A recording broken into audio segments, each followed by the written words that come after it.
اگر محبت ہے محمد صلی اللہ علیہ وسلم سے تو ان کی سیرت کے ایک ایک نقطے کو، سیرت کے ایک ایک پہلو کو، سیرت کے ایک ایک پرکشش حصے کو اپنانے کی کوشش کرو، اس لیے کہ زندگی وہی زندگی ہے جو محمد صلی اللہ علیہ وسلم کے مطابق گزر جائے، اور اسلام اس کے سوا کچھ نہیں ہے کہ آپ کی زندگی اس رنگ میں ڈھل جائے جو محمد صلی اللہ علیہ وسلم کا رنگ تھا، اس سیرت میں ڈھل جائے جو سیرت محمد صلی اللہ علیہ وسلم کی تھی۔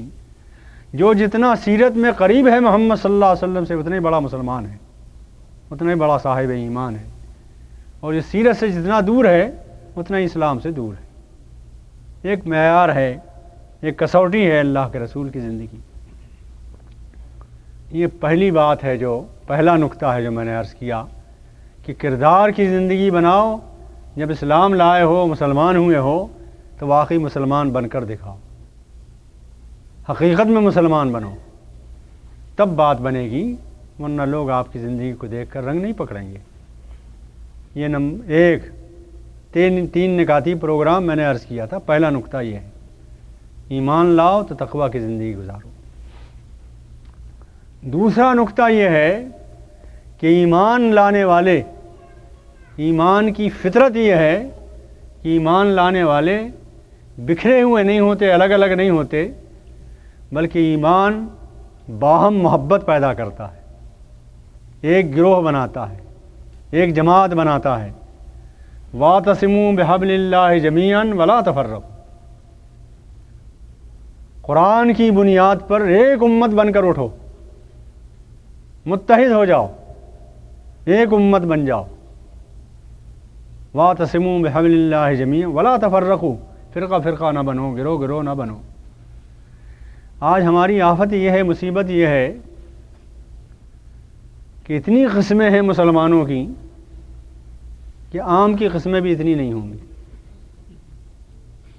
اتنی قسمیں ہماری ہو گئیں۔ چاول کی قسمیں بھی اتنی نہیں ہوں گی جتنی قسمیں ہماری ہو گئی ہیں۔ چھوٹی چھوٹی باتوں پر الگ الگ گروہ بن گئے، الگ الگ ٹولیاں بن گئیں، الگ الگ مسلک بن گئے، اور ساری زندگی اسی میں گزار دی۔ ہندوستان کے بہت بڑے عالم گزرے ہیں، ایک انور شاہ کاشمیری رحمۃ اللہ علیہ، سنا ہوگا نام آپ نے، ان کی حفظ کے بڑے قصے مشہور ہیں۔ قاری طیب صاحب سے ہمارا بہت تعلق تھا، دیوبند کے محتمم تھے، ان سے ہماری خط و کتابت ہوئی، ان کے استاد تھے وہ انور شاہ کاشمیری۔ قاری طیب صاحب جو محتمم تھے دیوبند کے، ان کے استاد تھے وہ، تو انہوں نے ہمیں لکھ کر بھیجے ہیں واقعات ان کے حفظ کے، قاری طیب صاحب نے۔ اور ہماری ایک کتاب ہے روشن ستارے، ہیروز آف اسلام، انگریزی میں ٹرانسلیشن ہو گیا اس کا، اس میں وہ خط بھی ہم نے نقل کیا ہے قاری طیب صاحب کا۔ تو قاری طیب صاحب کے استاد تھے انور شاہ کاشمیری، اور میرے استاد تھے شیخ الحدیث علی احمد صاحب، یہ شاگرد تھے انور شاہ کاشمیری کے۔ تو ایک واسطے سے میرا بھی تعلق انور شاہ کاشمیری سے ہے حدیث میں، اور حدیث میں سند چلتی ہے۔ انور شاہ کاشمیری رحمۃ اللہ علیہ ایک دن بہت غمزدہ بیٹھے ہوئے تھے، اپنے کمرے میں بہت غمزدہ فکر مند بیٹھے ہوئے تھے۔ مفتی شفیع صاحب رحمۃ اللہ علیہ نے لکھا ہے یہ واقعہ جو میں بیان کر رہا ہوں۔ کہاں لکھا یہ تو یاد نہیں ہو سکتا، اپنی تفسیر ہی میں لکھا ہو، جن لوگوں نے مطالعہ کیا وہ بتائیں گے، حوالہ دیں گے۔ تو بہت غمزدہ بیٹھے تھے، مفتی شفیع صاحب وہاں چلے گئے، پہنچے تو دیکھا کہ انور شاہ کاشمیری بہت غمزدہ بیٹھے۔ پوچھا حضرت آپ بہت غمگین نظر آ رہے ہیں، کیا بات ہے؟ کہا شفیع کیا بتاؤں، ہم نے تو پوری زندگی ضائع کر دی۔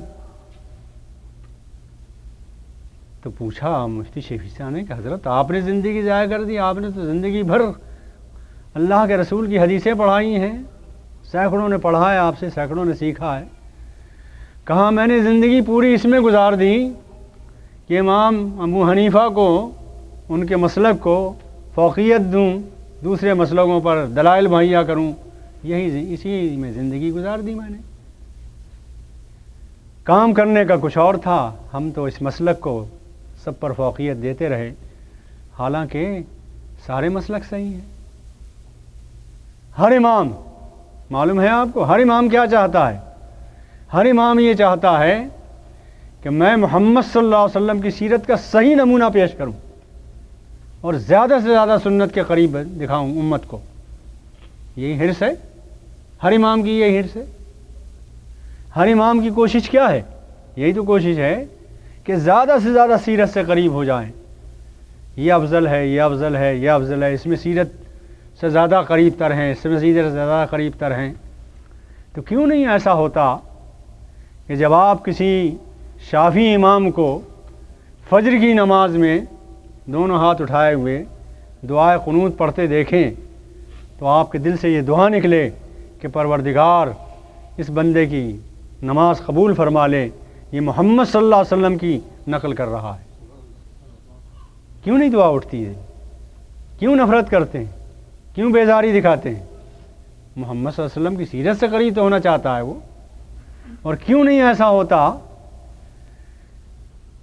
کہ وتر کی نماز میں جب ایک حنفی دعائے قنوت پڑھ رہا ہو تو شافعی حضرات یہ کہیں کہ اے اللہ ان کی نماز قبول فرما، یہ بھی محمد صلی اللہ علیہ وسلم کی سیرت کے نمونے بن رہے ہیں، ان کی تقلید کر رہے ہیں، ان کی اتباع کر رہے ہیں. یہ کیفیت امت میں پیدا ہو جائے، ایک دوسرے کی عزت کرنے لگیں، ایک دوسرے کا احترام کرنے لگیں اور ایک امت بن کر اٹھیں. ہمارا معاملہ دین کی بنیادوں میں کوئی اختلاف نہیں ہے، یاد رکھیے گا. مسلکوں کا اختلاف جو ہے وہ دین کی بنیادوں میں نہیں ہے، وہ صرف فقہی مسائل میں ہے، جزئی مسائل میں ہے، فقہی مسائل میں ہے. دین کی بنیادیں ہماری ایک ہیں. آپ دنیا کے کسی کونے میں چلے جائیں، کسی خطۂ زمین میں چلے جائیں، مغرب کی امام 3 رکعتیں پڑھائے گا. کہیں جا کر آپ نہیں دیکھ سکتے کہ 4 پڑھائیں یا 3.5 پڑھائیں، 3 ہی رکعت پڑھائے گا. یہ اصول ہے، اس میں کوئی فرق نہیں ہو سکتا. فقہی مسائل میں اختلاف ہے اور دونوں گنجائشیں ہیں اس میں. اگر آپ سوال کریں کہ چاروں اماموں سے کون برحق ہے تو جواب یہ ہوگا کہ کون ناحق ہے، سبھی حق پر ہیں. تو یہ اللہ تعالیٰ نے فرمایا وَاعْتَصِمُوا بِحَبْلِ اللَّهِ جَمِيعًا، اللہ کی رسی کو مضبوط پکڑو. اور وہ اللہ کی رسی کیا ہے؟ قرآن ہے، حبل اللہ المتین. مشکات شریف میں روایت ہے، صحیح مسلم اور بخاری میں دونوں میں ہے یہ روایت. قرآن کو حبل اللہ المتین کہا ہے اللہ کے رسول نے، یہ اللہ کی رسی ہے. اس کو مضبوط پکڑو، اس کی بنیاد پر ایک ہو جاؤ گے. فقہ کی بنیاد پر ایک نہیں ہوگے، قرآن کی بنیاد پر ایک بن جاؤ گے. قرآن کی تلاوت کرو، اس کا درس دو، اس سے چمٹو، اس کے مفہوم کو پکڑو، ایک امت بن کر دکھاؤ. اور انشاءاللہ تعالی اگر ہم نہیں بننا چاہیں گے تو دوسری قومیں پیٹ کر ہمیں ایک قوم بنا دے گی، ایک ملت بنا دے گی انشاءاللہ. حالات کچھ ایسے بن رہے ہیں، اس لیے کہ وہ ہمیں یہ دیکھ کر ہمارے ساتھ ظلم نہیں کرتے کہ یہ حنفی ہے یا شافعی ہے یا بریلوی ہے یا دیوبندی ہے. وہ یہ دیکھ کر کرتے ہیں کہ محمد صلی اللہ علیہ وسلم کا ماننے والا ہے، ان کا نام لینے والا ہے، قرآن کو اپنا کتاب زندگی مانتا ہے. اس بنیاد پر وہ ہماری مخالفت کرتے ہیں. اللہ تعالیٰ سے دعا کیجیے کہ قرآن کی بنیاد پر ہم متحد ہو جائیں. اور متحد ہونے کے معنی سمجھ لیجیے، اتحاد میں اور انضمام میں بہت بڑا فرق ہے. انضمام کے معنی یہ ہے کہ سارے امتیازات مٹا کر آدمی ایک دوسرے میں ایسا گھل مل جائے کہ اصل وجود ختم ہو جائے، اس کو انضمام کہتے ہیں. جیسے شکر آپ نے گھولی پانی میں، شکر گھول دی پانی میں، کیا چیز تیار ہوئی؟ نہ پانی رہا نہ شکر رہی، ایک تیسری چیز بن گئی. کیا بن گیا؟ شربت بن گیا. لیکن دیکھیے اتحاد کہتے ہیں اسے کہ جیسے یہ عمارت ہے مسجد میں ہم بیٹھے ہوئے ہیں، یہ مسجد ہے، اس مسجد میں اتحاد ہے. اتحاد یہ ہے کہ اس میں کچھ لکڑی ہے، کچھ پلاسٹک ہے، کچھ سیمنٹ ہے، کچھ اینٹیں ہیں، کچھ لوہا ہے. ان سب نے مل کر اس عمارت کو بنایا ہے. اتحاد سے ان سب کی عمارت بنی ہے۔ لیکن ایسا نہیں ہے کہ لوہا لکڑی بن گیا ہو، لکڑی پلاسٹک بن گئی ہو، ایسا نہیں ہوا ہے۔ پلاسٹک پلاسٹک ہے اپنی جگہ، لوہا لوہا ہے، سیمنٹ سیمنٹ ہے اپنی جگہ، اینٹ اینٹ ہے اپنی جگہ، لیکن اس کے باوجود متحد ہونے کے نتیجے میں ایک عمارت بن گئی ہے، اور آپ اس سے مقابلہ کر سکتے ہیں، طوفان کا بھی، بارش کا بھی، اولے کا بھی، برفباری کا بھی۔